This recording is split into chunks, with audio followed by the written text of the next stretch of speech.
Can you hear me now? Yes? Thank you, Trustee Church.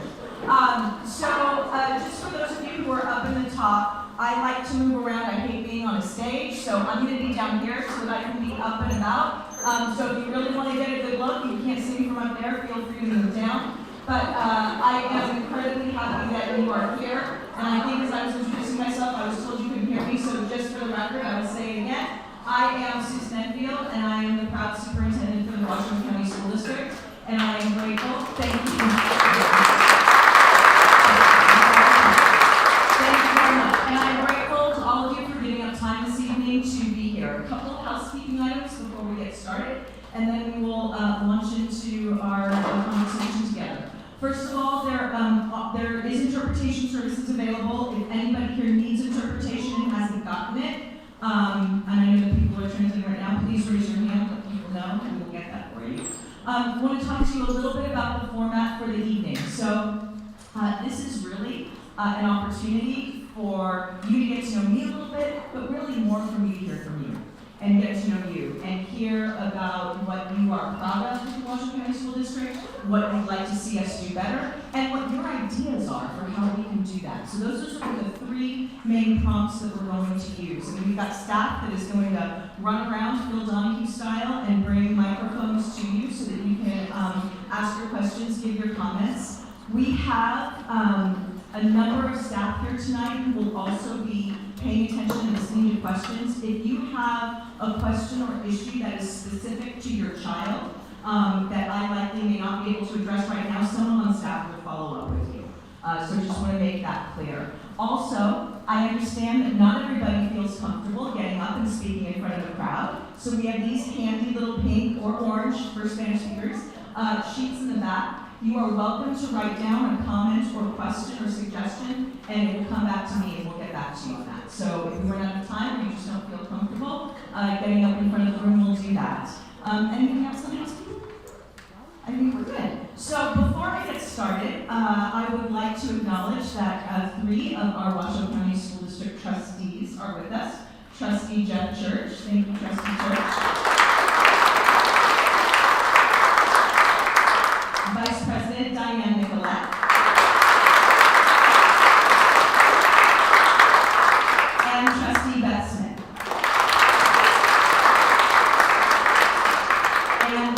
And we also have a number of staff here. I want to thank staff especially for giving up time to be here to offer your support to our families and community, and also because you have to hear from me all the time, so to have to extend that maybe listen to me some more may not be the greatest thing. And the last introduction before we get started, I'd like to introduce our new Deputy Superintendent, Dr. Sang Dalkio. There she is.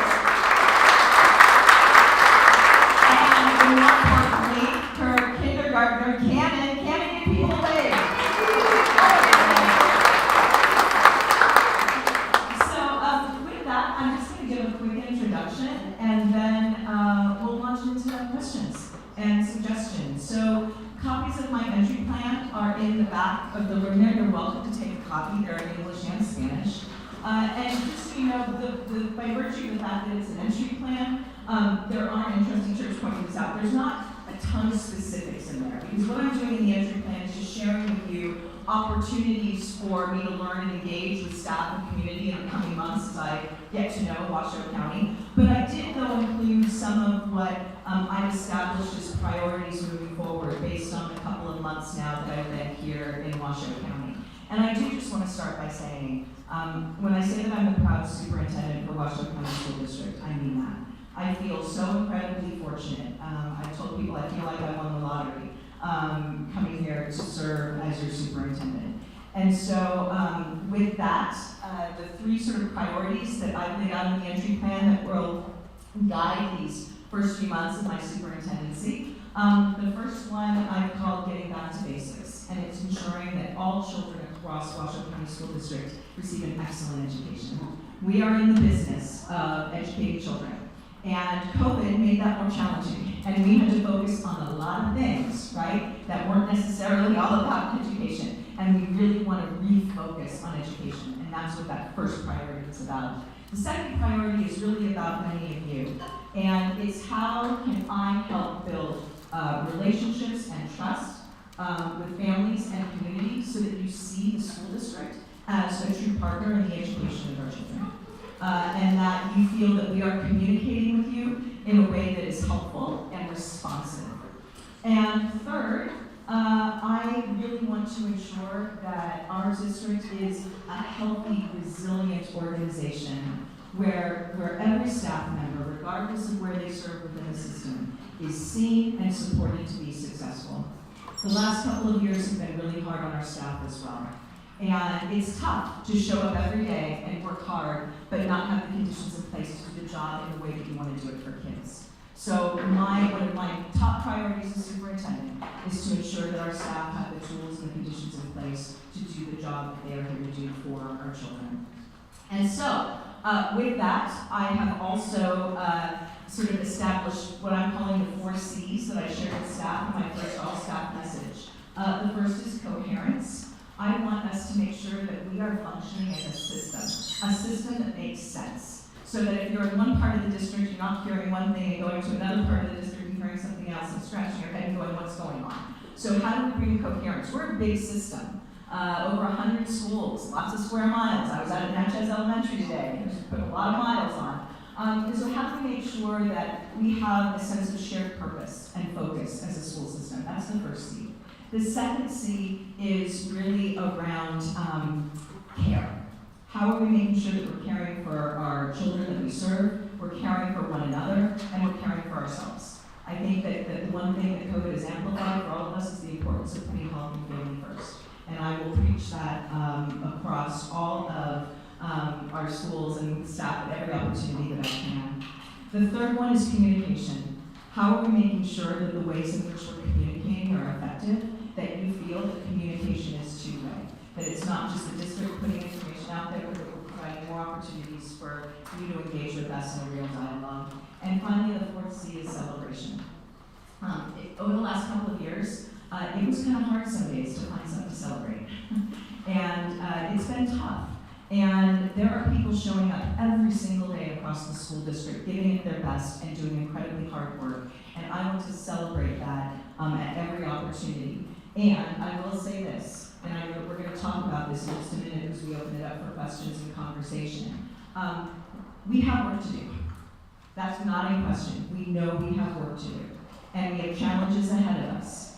And this is what I keep saying when I'm talking to people, 2 things can be true at once. I can acknowledge the fact that we have work to do in plenty of areas where we need to improve. And I can celebrate the good work that is also happening. And so I want to make sure that's going to be my focus, acknowledging where we need to improve, making those improvements, but celebrating the good work along the way. And so with that, I will open it up, and we've got Just have them raise their hand. yeah, just raise your hand, and we'll bring the microphone to you. Your backstory. I'm sorry? Your backstory. You're new. My backstory? Oh, sure. Okay. Sorry, I didn't want to bore people with my backstory because I figured you'd read everything about me. So I was born and raised in the San Francisco Bay Area. I was actually born and raised in San Francisco. And grew up, spent most of my time in the Bay Area, graduate of Cal, go Bears. And knew from a very early age that I wanted to be a teacher. I used to teach my stuffed animals. I see Caitlin Evans, our WA president here. If you ask teachers in a room how many of you used to teach your dogs or stuffed animals, hands go up. A lot of people are just born with that in them, and that was me. I knew I wanted to teach. I became a high school ELL, English language learner teacher, and a journalism teacher, high school in the Bay Area. Loved it. Loved my time in the classroom. Had an opportunity to transition into being a school improvement coach. This is a long time ago. And then had an opportunity to go to grad school. And I went to the Harvard Urban Superintendent's program. So I actually studied to be a superintendent. I'm not just making it up as I go. I actually trained for it. And had some wonderful mentors along the way and some terrific leadership opportunities, beginning at the Pennsylvania Department of Education, then Portland Public Schools, Evergreen Public Schools in Vancouver, Washington, Seattle Public Schools, which is the largest district in the state of Washington, where I was the chief academic officer and then the interim superintendent. And from there, I became the superintendent for Highline Public Schools, which is a district just south of Seattle. It actually surrounds SeaTac Airport, so if you ever land at SeaTac International Airport, you are landing in my former district. And I served as a superintendent for Highline Public Schools for 10 years. And it was a glorious 10 years. Loved the work, loved my team, loved my board, loved my community, absolutely loved our kids and families and staff. And I realized about a year and a half ago, I was ready for a change. And frankly, I believe that leaders need to have the self-awareness and the honesty to recognize when the system needs a change too. Highline was ready for a new leader. They needed someone who had fresh eyes and could come in. And I needed a new professional challenge. And I think I got it.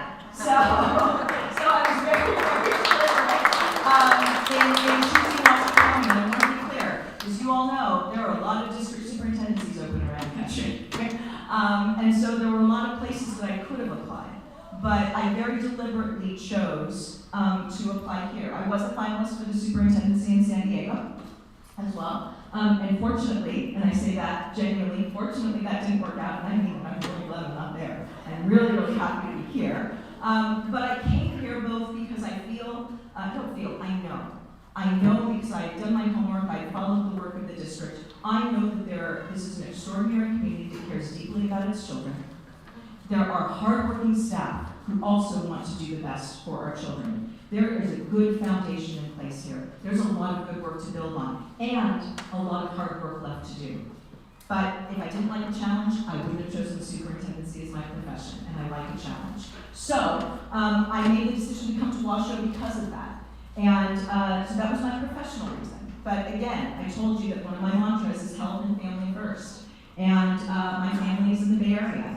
And so for the first time in 20 years, I can drive to see my dad on the weekend. And that's a big thing for me in my life right now. Also, my husband, I like him. I want to keep him around. He is an avid mountain biker and hiker. And this guarantee of 300 days of sunshine, by the way, that he's going to promise, y'all better deliver. Because he's really, really looking forward, coming from Seattle, to being in a place of sunshine. So Washoe County was my choice for both personal and professional reasons, and so far I am beyond elated at the choice that I have made. Is that enough for it? Okay. I wanted to make sure that this sounds, everybody can hear this? Okay, perfect. I'm going to go with this first lady. Hi.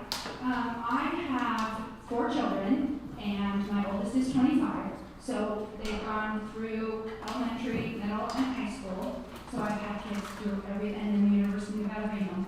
I have noticed that the driving around schools is atrocious, and it's nothing that you can fix. But with transportation pausing in certain zones and having more parents having to drive their kids to school during those off weeks, is there any thought to having a transportation or a traffic plan in place, or sending more school police to those areas when buses aren't there? Because I see road rage, I see kids running in between cars, I see a whole lot of unsafe behaviors. And it's not new to this year. It's been going on since my 25-year-old was in kindergarten. Parents have somewhere else to go after they drop their kids off. So it's not a new issue, but I do think that it is augmented when the schools don't have the buses. Thank you for that. And I appreciate you bringing that concern to me. That had not been raised to me specifically. I do know that as we start school every year, sort of speaking and paying attention to the fact that little people are now out and about needs to be top of mind. I will talk though with transportation and others on staff to see what we can do. I will also say that our transportation team is working very hard so that we will be able to provide reliable hub transportation sooner rather than later. So hopefully that will help as well. Yeah, Roger Edwards, a 50-year resident. Do you think that the emphasis on social emotional learning should carry the same weight as graduating successful students out of the program? Yeah, it's a great question, Roger. And actually, one of the challenges, one of the things that I think we do really well in public education that doesn't necessarily serve us well is we like to make everything a thing. So I can tell you that when I studied to be a teacher, we didn't learn about social emotional learning, right? That wasn't a thing back then. But I can tell you that as a new high school teacher, I knew that I had to get to know my students before I could expect them to really come in my class and engage in learning. So I invested a lot of time as a new teacher each year, scheduling one-on-ones with my students to get to know a little bit about them, to build that relationship. Because when students know that you respect them, you have that relationship, they're going to come in and respect you, and they're going to learn. So that's an example of social emotional learning. I think that's just good teaching practice, right? But I think that what we've done is we've sort of made social emotional learning this separate thing, totally disconnected from a student's academic success, when really they should be integrated in one and the same. We want to graduate students who, yes, are terrific, critical thinkers, mathematicians, readers, writers, artists, scientists, all of that. And we also want them to know how to get along with people, how to be productive members of our society, how to treat others with respect, especially those with whom they disagree. So for me, that's all part and parcel of a good education. And so I see them as inextricably linked, but I do think that in public education we've done a really good job of sort of making it a separate thing that people have questions about, and I understand that. My daughter is starting middle school at 6, and last year she was punching the stomach by a mouse ring. And my biggest issue was the bullying. What do you think about that? Yeah, well, I'm sorry. And sadly, bullying is not unique to us. It's been in every system. It's been around probably since all of us were in school as well. So this is what I would say. So the first thing that I say to a parent when there is an issue going on is to go to the principal, right? And say, this is happening, my child isn't safe, what can we do? And then, if it really isn't resolved and is your daughter? If your daughter still doesn't feel safe, going to the area superintendent, that's the person who oversees the principal, and saying, is there something more that we can do? But I also think as well, that's kind of in response to after the fact. I think what we can do to be more proactive is to engage in more conversations. I actually think this is a little bit connected to the social emotional learning piece, right? How do we help our children understand, right, what is acceptable behavior in a community and what isn't? And how do we make sure that we are holding them to a standard of respect and compassion, and intervening when they're not acting that way, and trying to teach them to be better. And I think we always do a better job of doing that. I know that our staff does a good job, but there's more we can do. I'm sorry, so I can hear the emotion. Okay, I know there's a couple in the back, but this lady in front. Hi, good evening. I am a mother of a 6th grader at Pine Middle School, and reading your entry plan gave me hope that my son will graduate with better opportunities than my daughter did, who just graduated. So I'd like to share with you my experience at Pine Middle School. So during the orientation, my first impression is that the district deprived the children, the kids of Pine, of an environment conducive to learning. It needs renovation. So that's one thing. They also need updated technology, because what they have are 8, 9-year-old laptops that doesn't support their learning anymore. So there are 3 district problems that affected my kids: the bus, counselors, and the bus and the counselors, and staffing issues that shouldn't be really the students' problems. What will you do different than the previous administration to deal with these problems? Sure, and so I was out at Pine Middle School last week, and let me just speak. I'm going to get to the improvements in a minute, but I want to speak to facilities, because one of the incredible things that this community did was they passed WC1, so that we can continually invest in upgrading our facilities, building new schools as needed, replacing schools as needed. And so we're in the process right now, actually, of doing a full modernization study to look at all of our schools and sort of where they rank on how we need to invest in renovations and replacement. So that's ongoing work that we are doing. To your point, though, about what I will do differently. So this is a big one, folks, and it's not going to happen in a minute. It's going to take some time. I come from a state where we spent about $3,000 to $4,000 more per student in our public schools than we do here. So our staffing is really dictated by the per pupil funding.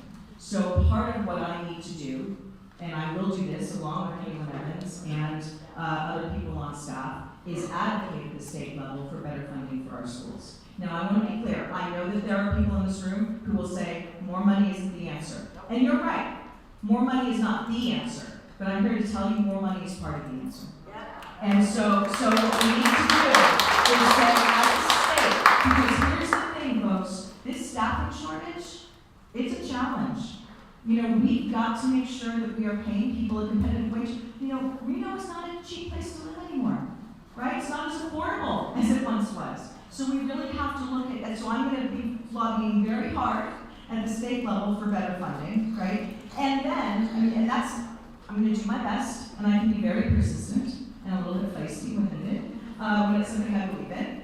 But that will take time. That's somewhat out of my control. But there are things within our control in the district that I believe we can also do as we're advocating for that funding. So first of all, I'm looking for inefficiencies within our system. Are there cost savings and things we can do so we have more money to provide direct service to students, right? Making sure that we're really being mission-driven, and our mission is educating children, mission-driven in how we use our dollars.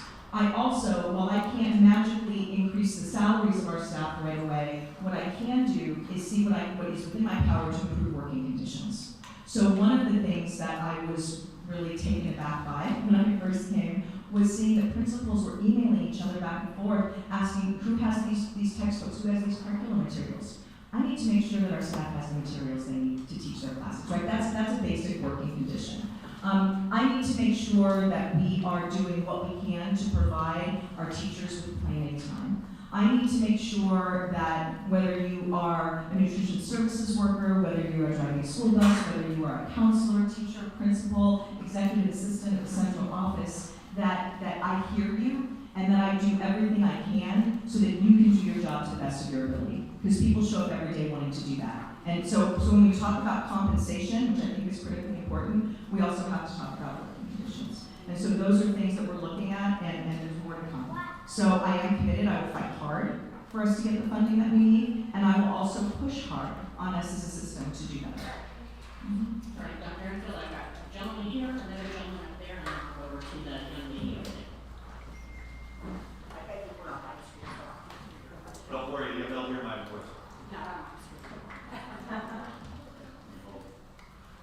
Okay. All right, I want to address the bullying problem as well. We've been in school 6 days. My son has had 3 different incidences with bullying. He's not a confrontational child, right? In those 3 incidences, one of them involved he's a 3rd grader. One of them involved a 5th grader shoving him to the ground and knocking out one of his teeth. Yeah. Well, he did what he's supposed to do. He got up and he punched the kid. He defended himself because that's what you're supposed to do. And then what happened because of the district's policy is he was punished. Because the district's policy is both kids get punished in an altercation. That is absolutely ludicrous. Because I understand that you want to talk things out. I mean, Buddha says, he who throws the first punch loses the argument. And you should always try to resolve it through verbal dialogue. But if somebody attacks you, it is your inherent right to defend yourself. Through the investigation of the administration, they found out what happened in all these incidences, and that my son wasn't at fault when he got his tooth knocked out and these other incidences that happened. But the point being is, he was punished the following day and had his recess taken away from him for defending himself. That's wrong. What do we teach in our children to not stand up and defend themselves? At this point in time, when they're that young, I told them, after that first incident, you're going to stand up for yourself. Because the worst thing that's going to happen to you at this age is you're going to get your tooth knocked out. And that happened. But you know what? He did the right thing. And now he feels better about himself. And you know what? That 5th grader, I don't think he's going to have any problems with that kid anymore. But that's the way these things end. We have to teach our children that they have a right to stand up for themselves, and it starts with individual self-defense. Through an investigation of the administration, they will find out through video or questioning other kids that are involved how it played out and can resolve the problem. But to tell a kid that you're in trouble for defending yourself or getting beat on, that is absolutely insane. We can't go forward with this. We just had another shooting down there in Oakland. That's why. These kids have this pent-up aggression where they don't have an out. Because it's like, I'm going to get in trouble, because that's what he told me. I'm going to get in trouble. And I told him, no, not at home you won't. You're going to get in trouble at school. But you're not going to get in trouble at home. But then that goes back to the same problem. Because if a parent and a family, and when these brothers and sisters, they're going to fight in a household. And if a family doesn't stand up and say, there's no violence, absolutely, and have an ironclad law against it, then they're going to carry that behavior into the school. And it's just human dynamics as a child. But you can't be stripping them of their rights like that. That's ludicrous. And one other thing on the busing situation, easy fix. I isolate the consolidation, choke points coming into the school, create consolidation points where parents can go and volunteer and walk groups of kids into the school that last block and a half. Walking school bus. It's a strategy. And again, I am sorry that your son's school year is off to that start. And I hear what you are saying. I make it, I've been in this business long enough to know that and I want to be very clear when I say this. I am not in any way questioning or refuting what you're saying about your experience. And I don't comment on a particular incident until I know the entire incident from all sides. So I just want to be clear on that, so I would need to know more before I can comment on this specifically. Well, that's the school board policy, is that if there is an altercation, both children are punished. That's all I'm bringing up. I don't have any complaints with how the administration handled the problem. Okay. Just issues with the policy, I agree. That's right. Okay. So are we going to do anything about it? Well, I mean, I'll have a conversation. I mean, but to be very honest with you, I don't know enough about the policy right now to speak to it. So I'd like to look into it before I can tell you more. So nothing.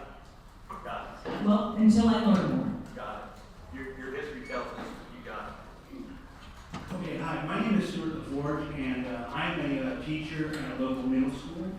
And the question and comment I have ties in to both bullying and also some social and emotional learning and education in general. And so when I was growing up, physical education, PE, was mandatory from K through 12. Now it's an elective, at least in middle school, where only about roughly 10% of the student body at any one time has it. And so when you're talking about a middle school, where kids are coming from elementary school, 5th grade, where they have recess 3 times a day, to 6th grade, where all day, the only physical activity they're allowed is passing between classes and a 30-minute lunch break, which they have to take they're going to have all this pent-up energy. They don't want to sit down in classrooms. They don't want to stay at their desks and learn. They want to run around and slap one another and steal things. They're being kids, and I understand that. But I think a large part of it has to do with the fact that they have so much energy pent up that they go around being naughty and starting fights and doing things like that. And so I almost feel like it would help them if we tired them out at some point in their day. So I appreciate that too. So one thing that I will say to that, this strikes fear in the heart of every student when I say it out loud, but I'm going to say it. When you look at a lot of developed nations, we have one of the shortest school years and school days, right? And we are required to cram a lot into that school day. And so we don't have as much opportunity. So I would love to give more time for some things, but that would be a lengthening of the school day, right? Adding a period. There's a cost to that, there's all kinds of that. But I don't disagree that physical activity is incredibly important. And to the degree that we can provide more opportunities for that for our elementary, middle, and frankly high school students, we should. But there are limitations within the school day, given the state requirements that we have to meet for students. But I agree. Okay, right over here. Hi, I'm Lily. I'm actually a senior here at RHS. I have a question about college applications because I'm a senior, I gotta start thinking about college, but I literally have no clue about college, and I feel like I was never taught in school, like, what consists of college applications or when to really apply. And, here we do have, a college and career center, but, it's against our own, we have to take our own time to go in. And I know some other people, aren't going to take their own time to go and,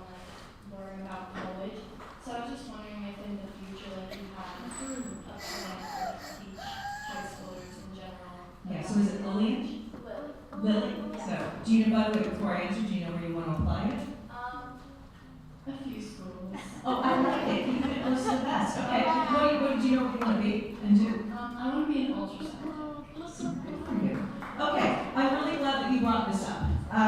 And so what I will say is, you are absolutely correct that we shouldn't have to expect students to seek out that information on their own. How can we make it more widely available? And that's a conversation that I can have with our high school principals and counselors about are there other ways that we can get that information out there. Because the reality is that we want every student to graduate college ready. That's not their choice. We want them to graduate college ready. Whether they're college bound is their choice. But they need to have the information, right, in order to do that. So thank you. I will follow up on that, Lily. I can't wait to hear what you have. We have this gentleman, and then just so everybody knows, I've got one other lady, and then I'll come on that side. My name is John, and I moved to Reno about 4 years ago, and I'm a retired teacher from California. And I don't want to whine when I'm here to talk about the pay for substitute teachers. I calculated the hourly rate when I work here at Reno High School, and it comes out to about $13 an hour. You got to be a half hour early before. And I have a teaching credential. They should at least acknowledge that if you have a teaching credential, it should be a little higher.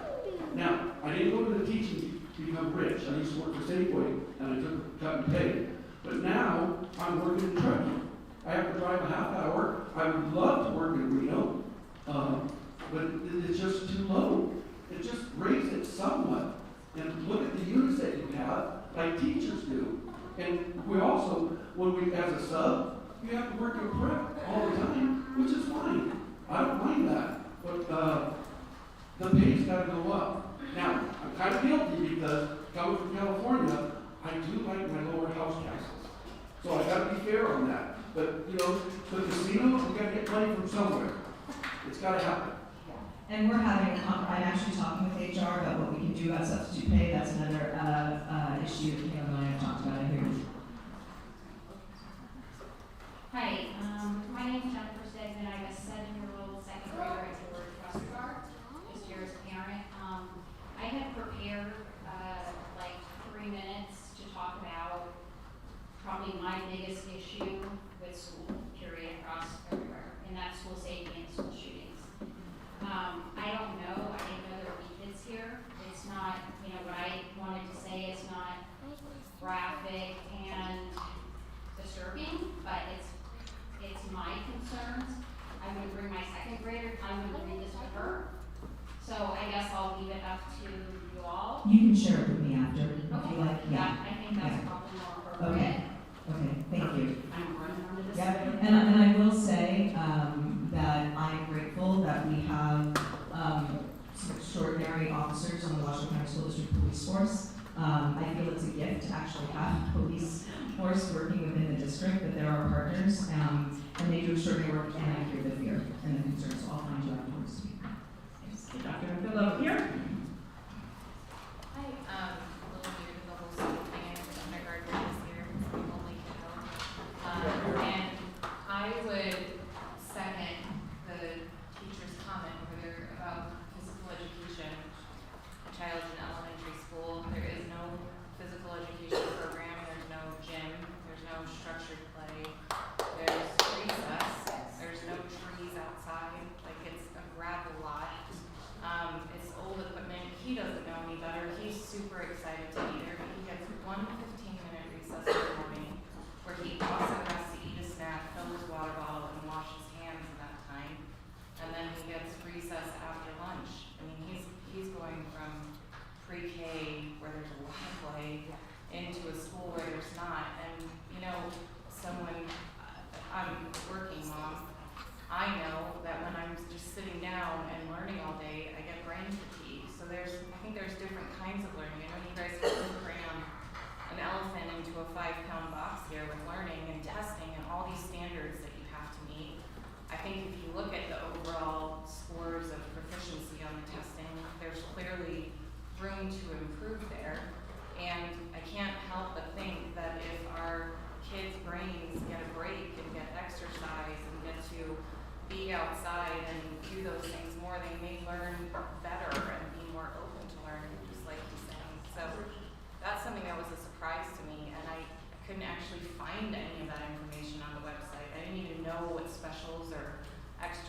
activities our school offered, so, that. It wasn't on the website, on the school website? No, I Okay. can't find it anywhere. All right, so I don't have a good answer for you, I'm just being honest, but I can say, I am with you 100% on the importance of play. I think it's really, I think it's for people at every age, frankly, but especially for the little ones, so thank you. And Dr. DeFeo, I just want to remind everybody, the entry plan is on the website, washingschools.net/entry plan. On that page, this recording will be on there. If you wanted to submit comments, there's a form there, so you could do that in addition to the forms that are in the back, in case we don't get to everybody tonight. So I'm now a community member. It sounds very strange to me because I've been an incredibly involved parent for many, many years. My oldest graduated in 2019 and my other two graduated in 2021. So my kids all participated in the Gifted and Talented program, the GATE program here. I believe it was one of the best programs in the nation. I was interested enough that I went on and got my PhD with an emphasis in gifted education. So I have a little bit of background to evaluate the program that was here. And I feel my kids have gotten one of the best educations they possibly could and are thriving. So my question is, in the last 2 to 3 years or so, it seems like this district has continually whittled away at what that program used to be. And I'm just wondering what your thoughts are on gifted education in Washoe County and what you want to do with that program. Is it going to grow or is it going to continue to shrink? Yeah, so we have a new leader in charge of our Gifted and Talented program. And I'll be honest, I don't know the history, so I don't know what it was when your children were in school and what it is today, so I don't know when that change has been. But I can tell you what my philosophy is and what my experience is. So I'm very, very firm believer that in public education, we need to educate every child wherever they are in the learning continuum. And I think that sometimes we focus a lot on our students who need that extra support, and we sometimes forget about the students who need the extra challenge. And I've been in this work long enough to know that a bored student leads to problems. And for our students who are not being challenged, that's going to translate into behaviors that are going to be problematic. So I'm a big believer that just as we invest on providing additional supports to kids who need it, we need to provide additional push for those who need it as well. And so that's just my personal philosophy, and that's what I'll bring in that will guide the questions that I ask as I learn more about our program. Thanks, and we have another lady right there. I had a question. What is your main goal for Washington County School District to access students in as a community? My main goal, well, I mean, I'll be honest with you. In my former district, we developed a promise. And that promise is to ensure that every student is known by name, a name pronounced correctly with respect and affection, is known by strength. So what are you good at?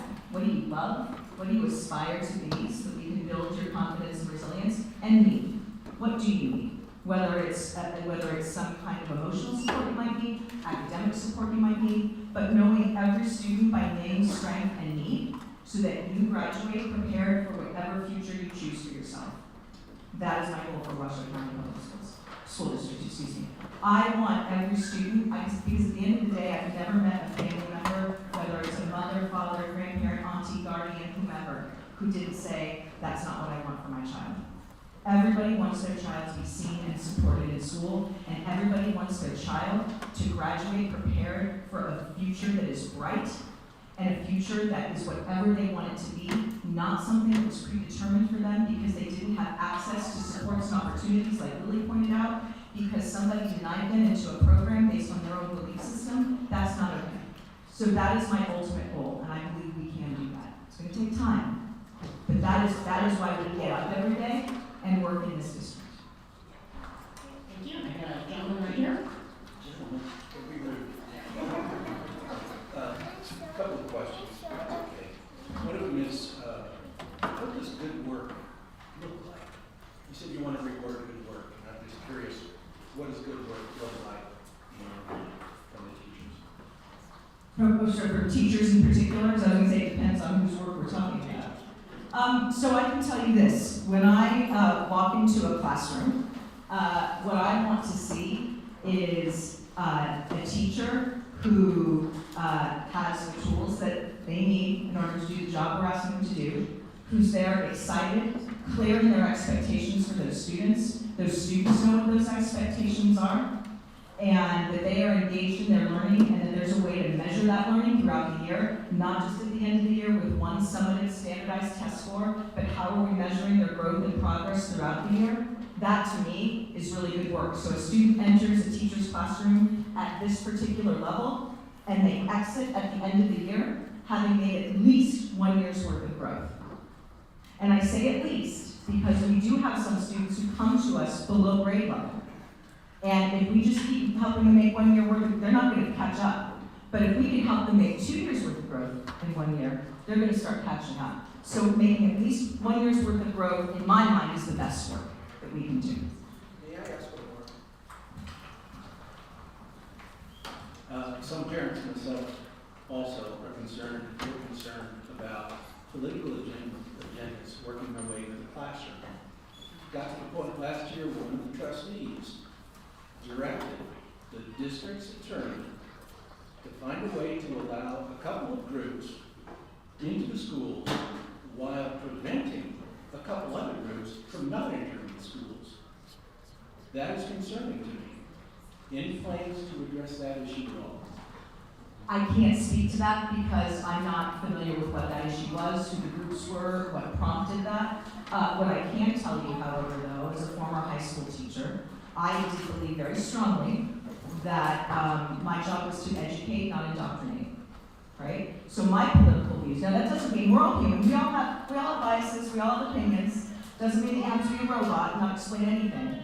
But my personal political views were secondary to my providing an education for my students so that they could form their own views, based on fact, in a learning environment that engaged them respectfully, and also taught them how to engage in debate respectfully and productively. Hi. You spoke a little bit about teacher retention with salary, and I know that's a part of it. We have a huge deficit right now in teachers actually in the classroom. I know a lot of people have to go back into the classroom that weren't originally sanctioned for that this year. What are you thinking in terms of recruitment to kind of shore up those gaps that we're seeing right now? Yeah, that's a really good question, and obviously it's top of mind. One of the things that I've pledged is that we will start planning for this fall, so that we are not scrambling for bus drivers, for teachers, for nutrition services workers. There are no quick easy fixes here, so I want to be clear. I don't have some magic answer that's going to fix it, but I do think there are things that we can do. And I will say that one bright spot is that the trustees did make the decision to instruct the administration to raise the salary for our bus drivers in particular, and that is paying off. We have more bus drivers in the queue being trained that is going to help our transportation system immensely. And so then, of course, we need to retain them, so we need to make sure they feel valued and respected in coming to work. In terms of recruiting more teachers, there's no denying it, salary matters. And I've said this before, that a starting teacher in this district makes $41,000 a year. And that's not going to cut it. So it doesn't matter how much I love them, how much I appreciate them, how much I celebrate them. At the end of the day, they have to pay their rent. So again, I'm going to keep the pressure on at the state level so that we can move forward. But we will also get creative. I'm partnering with our Washington Education Association on creative things we can do to, in addition to base compensation, keep people. But my goal is that next year we're not scrambling, just so you know. And you are right that I did make the decision to transfer 60 of our teachers on special assignment. These are certified teachers who are doing really important work for the district at the central office level, leading professional development and other things that their colleagues found incredibly valuable. I got an email today from a teacher lamenting about what she's not going to get this year because one of those TOSAs was taken away. But at the end of the day, when you are a week away from school and you are facing a shortage of 60, 70, 80, 100 teachers, I've got to put teachers in the classroom. So I hate the fact that I had to, as a former teacher myself, had you given me 1 week to prepare for my class, would have been crushing. Every teacher wants more time than that to prepare. And so I realized the position I put them in, and I am deeply grateful that they stepped up and are doing the job they're doing in their schools right now. Their colleagues are grateful, and I know our students are grateful. So we owe them a debt gratitude for that. And I wish I had them to do that, and I don't plan on having to do it this year. So Dr. Enfield, I have the gentleman back up here, just so everybody knows, I've got another one here, and then I'll come up to the lady in the front, and we're probably pretty close to time, but I will swing back around to the other side. Okay.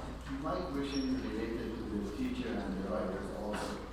And this problem that the teacher you're asking for raising the salary and boss the writer also and respect.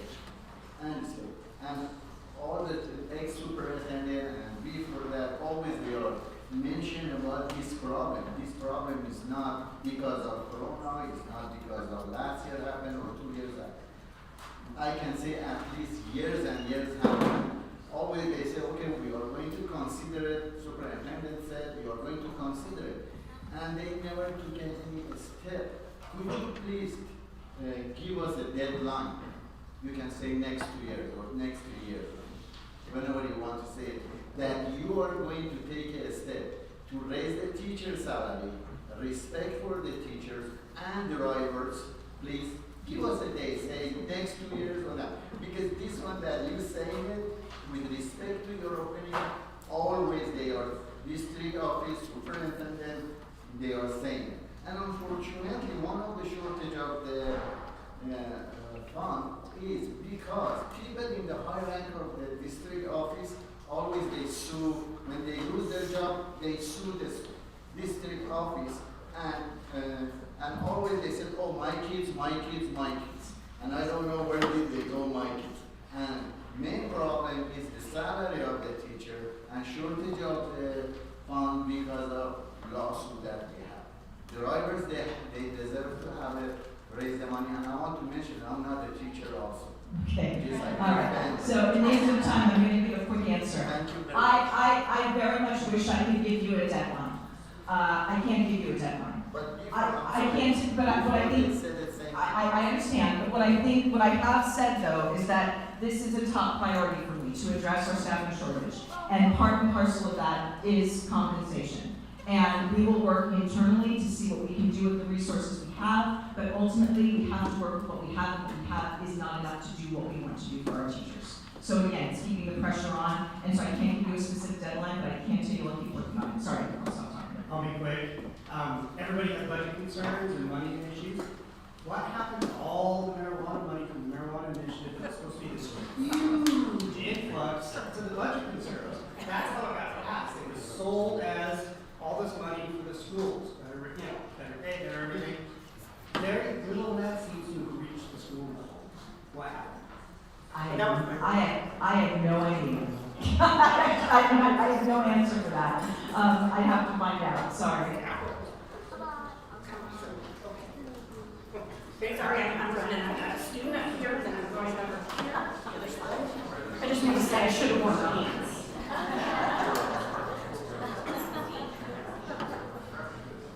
Oh, I have comfy shoes. Oh, I have shoes, just not pants.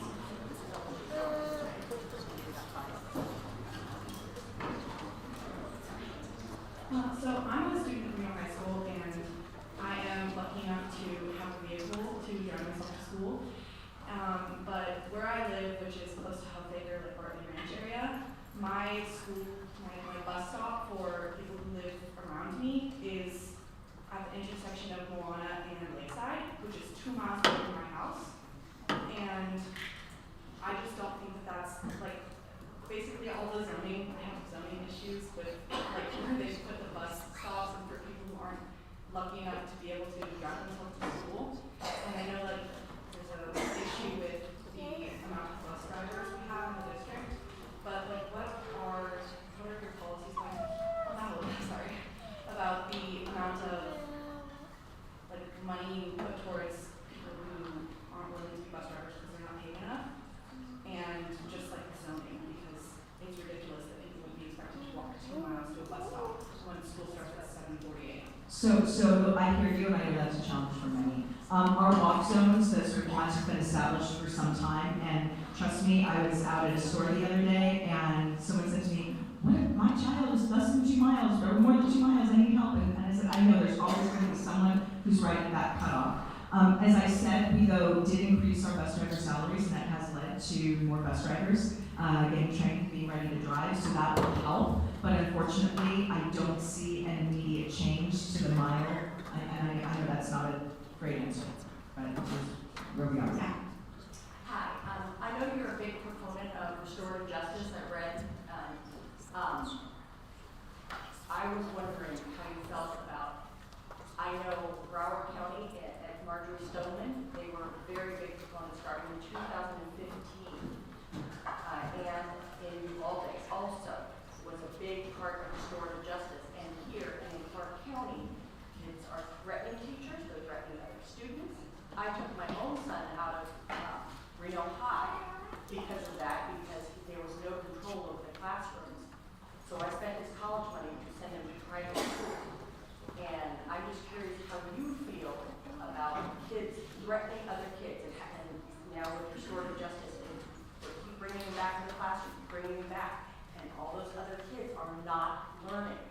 And it's taking time from the teachers. It's going to be more work put on the teachers. And I'm curious how you think this is going to work. It's been a catastrophe in many districts to an unbelievable level, literally. So this is what I would say. Safety is always paramount. It always is. And there, unfortunately, will always be legitimate reasons to remove a student from the classroom for their safety and the safety of the class and the school. And we do that. And I've never said that we should never do that. However, that's for, to your point, threats, violence. We take that very, very seriously and always will. And when a student commits a lesser infraction, right, whether it's being somewhat disrespectful, sending them home for 5 days isn't necessarily going to fix the problem. So what we need to figure is how do we address sort of the root cause of that behavior, right? Because sending them home is not going to change anything. And they are going to come back. They have to come back. You know, so they're entitled to their public education. So I think that there are things, and I don't think it's an either or, I want to be clear. I don't think it's that it should be all restorative justice and we should never suspend her. There's always reasons to suspend and expel. And I want to make sure that we are helping children as best we can and not just punishing the behavior and pushing them out. It is a lot of work. You're right. You're absolutely right. Yes. Hi, my name is Megan Paul. I'm a parent of a student in both high school, middle school, and elementary school. I just want to reflect that my oldest daughter goes to Spanish Springs High School and has been groped in the hallway several times. The school is so crowded that nobody could do anything even if there wasn't SRO standing there because you can't see it. And I have great concerns about the safety in our schools and what we're doing to prevent the next Uvalde from happening here in Washoe County, or what's going to happen when Mount Rose Fault goes and we have several schools that are damaged by earthquakes. None of this information is shared with parents on what schools are actually doing to prepare to keep not only teaching students but keep them safe. And my question is in regards to bus stops, the hub stops. Do you realize that the middle schoolers are expected to walk up to 2.25 miles? At 7 o'clock in the morning, the bus picks my middle schooler up. She is leaving my home at 5:30 to 5:45 in the morning because I do not have a job that's going to allow me to take time to be able to flex my schedule or make sure my kid makes it to that school bus. There's certain points in the year where it's going to be dark. And we live in a highly predatory society, so I want to know what's going to be done about these walking distances because at the end of the day, you guys are creating an environment that is unsafe by having hub stops that are so far away. And one of the solutions that should be considered is making all schools start at the same time, using the same buses to go school to school to school in the different zones and picking up and dropping off children of different ages at the same times. So first of all, not okay what's happening to your daughter's and I'm happy to talk to you about that after really. Around your question though to the hub system, our transportation team has worked so hard to is based on the resources that we have to work with, the best system and the way that we provide predictable, reliable transportation. Will we work to do better? We absolutely will. We absolutely will. But I can't tell you exactly when or what that will look like yet. So Dr. Nuffield, it is 6:26. I've got 2 questions over here. Hi, Melanie Sutton. I'm actually a candidate for Washington County School District, and you are in my district. And the fact that the bullying, the violence, and the sexual activity going on in our school is disgusting. And then just like the restorative justice. Yes, and just like the gentleman back here was talking about with his son, there was someone in my district that has multiple types of autism that got beat up on the bus, got dropped off at his bus stop, bloody, where another parent, where the child went to his mom, told that mom that that mom, when he found that kid, and took that kid to their parents. Well, guess what? That kid got in trouble. And the bus driver just dropped him off. So this is going rampant in our districts, and we need to do something about the violence and the drugs and all the stuff going in our district. And yes, you did win a lottery by coming to Washoe County, because we are the best citizens of America. I have a few more things. The buses. Have you guys thought about maybe getting rid of some of our administrators? Because we have 75% of our district are non-teachers, 35% are teachers. We need to pay our teachers more, we need to pay our bus drivers more. That's one way to start out.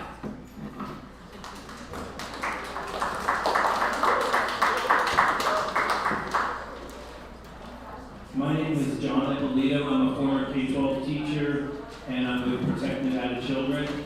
Superintendent of Health, thank you for being here. We appreciate it. I've had kids in the district for 20 years continuously. Finally, the last one will be graduating this year. What I've seen over the 20 years, in my opinion, I've seen more and more social and emotional learning, comprehensive sex ed, LGBTQ, BLM, and all these ancillary issues, and unfortunately, I've seen less and less time spent on education. I don't believe my youngest kids are getting the same education my oldest kid did, who ended up in an Ivy League school. So, here's an example. We just learned at the high school, one of the high schools, students were leading sessions for other students to go over the Panorama Social and Emotional Survey, and they were going over the gender identity issues. And I brought this to the school board at the last meeting. I gave you guys the proof of it. It's in the minutes. Anybody here who wants to see it can go to our Facebook page, Protect Nevada Children. Not one person said a word. Why are students coaching other students on gender identity issues? We need to get back to the basics and less on all this ancillary stuff. And it sounds like that's what you want to do. Hopefully we'll see that. You can find 1,500 of us at Protect Nevada Children on Facebook. And the details of everything I just said, all the proof. So I have one more lady in the back, and I think that might be our last one.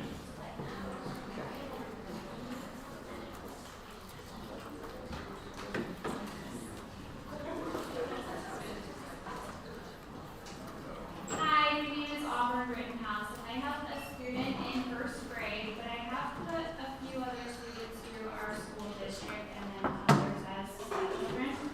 However, I do want to address a couple of things. I want to thank you for having this forum open and available and the invitation, because I do believe it's important for us to be here and to teach them too that they need to be involved, because they're the ones in the class with our teachers, right? I wanted to touch on the student safety regarding the concerns with the shootings and safety overall with them being here and the appropriateness. I bring him because it's important, because he's the one who keeps control with the teachers. And I don't know when or why or how that always feels, you know, we don't know when they're happening or what they're feeling, because sometimes he doesn't come home to talk about that, and that's a lot on maybe like one person to go over it with the whole school afterwards on how they're feeling. But that's why I do bring him, so that he knows, because they're the ones going through this. You guys are the ones hiding under the desk and going through the lockdowns, not us, or waiting outside, or getting notifications